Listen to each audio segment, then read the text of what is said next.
Professor Davis, and this is your topics checklist for Module 4. Module 4 focuses on Chapter 2. As a matter of fact, this module covers all 4 sections that comprise Chapter 2.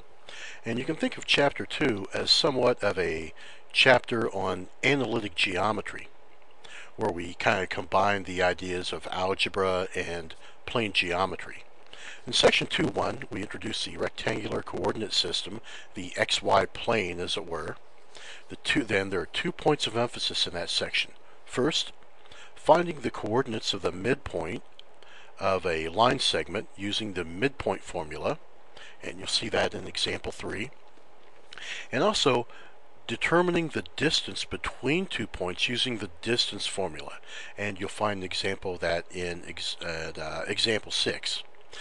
So those are 2 formulas, the midpoint formula and the distance formula. You have to know those for the test.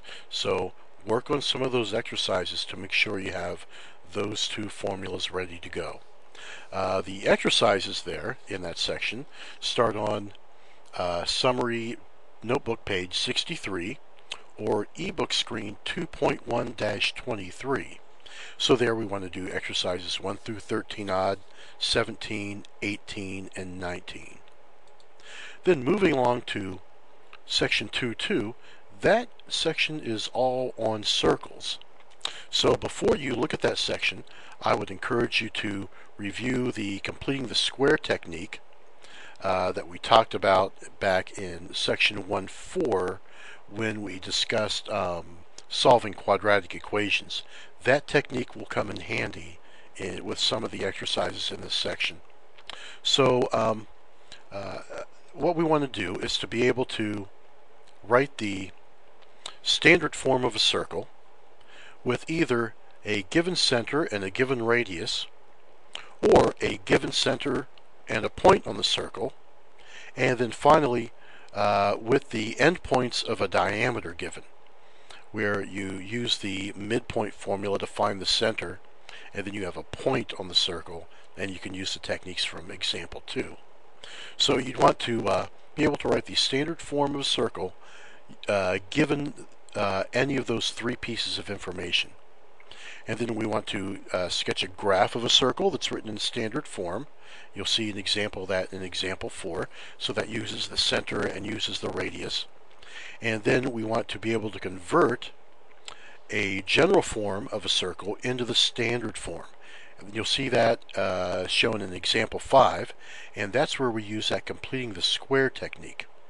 So for homework, we want to do problems 1 through 17 odd in that section.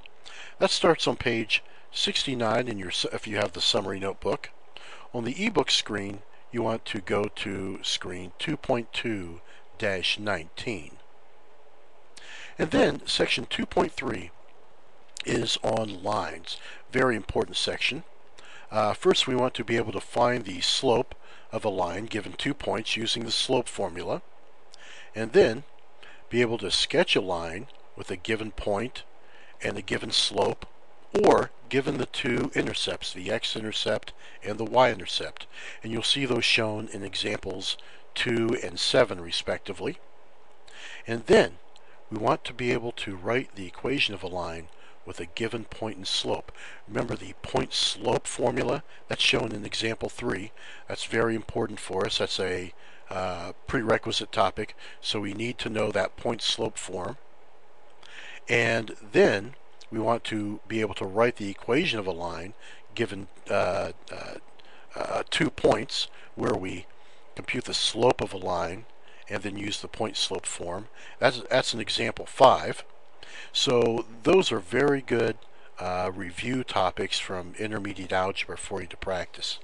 So there you want to look at practice exercises 1 through 29 odd in section 2.3. If you have the summary notebook, that starts on page 80. On the ebook, you want to go to screen 2.3-28. And finally, the last of these sections in this chapter, these are 4 fairly short sections on parallel and perpendicular lines. This is a follow-up from section 2.3, where we're still working with equations of lines. So first we want to be able to find the equation of a parallel line. Remember that parallel lines have equal slopes, so given one line we can write the slope of a parallel line by just copying down the slope value. And then we want to be able to find the equation of a line that's perpendicular to a given line. Now we know that the lines that are perpendicular have slopes that are negative reciprocals of one another. So if we have a given line, we can take the negative reciprocal of its slope, and that'll be the slope of its perpendicular line. Sometimes it's called its normal line. So to practice in that section, to finish up this chapter and Module 4, you want to do exercises 1 through 15 odd. Those start on page 87 of the summary notebook, and on the ebook screen 2.4-20. So that's the topics checklist for Module 4.